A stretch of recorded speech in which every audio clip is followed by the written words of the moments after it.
पकड़े हुआ तो रसिया ना। अच्छा ठीक ठीक। अरे भाई भसवे पाकिस्तानी न कटुआ देश न। हाँ ये बताओ तो 5 भाई में तो 3 भाई दू 3 भाई तो सारे इधर लो चल गई ना। 2 भाई यहाँ लो क्या था के हो एक पंप पे क्या मार रहे आया थे करियावा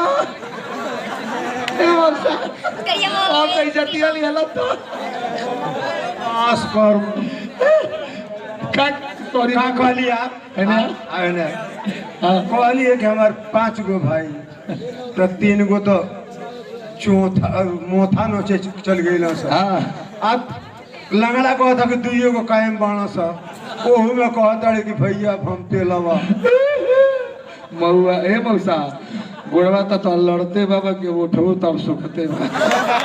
सुनो भाई यार है ना देख ला ऐसन बा हाँ कि ऐसन कुछ जगह सिमरन बोलबो मत करी है। छुआ मत मौसा कोरोना हो जाए। तू छुआ तारे तो तोके ना होई हम अरे तो हम हऊ लगाओ तो नहीं रे सट तो हम हूं तो और दहिए लगौले बाबू सैनिटाइजर लगाओ हम का लगाओ थे छुआ मत कोरोना हो जाए मुंहवा सुखता अंदर का खोखी वाले दूर होके जरे माइक कौन माइक हम वो तोर भाईये है हम हूं तोर भाईये। बहुत गलत बात बोल गई है। हाँ अगर तू मेरी माँ होती तो मेरे घर होती। हाँ अगर तू मेरी माँ होती तो मेरे घर होती। अगर मेरी तू बहन होती तो मेरे सर होती। हाँ जरा सोच कर बोला कर सिमरनी आंखों में जो आंसू है हाँ आंखों में जो आंसू है कौन इसका सानी है। हाँ रुक गया तो मोती है और बह गया तो पानी है। और सिमरन तुम्हारी जवानी भी क्या छुमा जवानी है।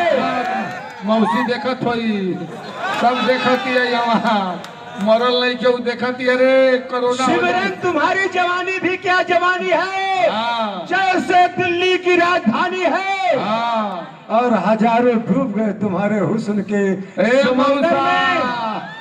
पता लगा ना सके इसमें कितना पानी है। अरे सुनो यही से हमार भैया प्रमोदवा विनोदवा चंदनवा कुल सोचर लगा के काहे न छोड़े तू पनियो ना पेला तोरी गोला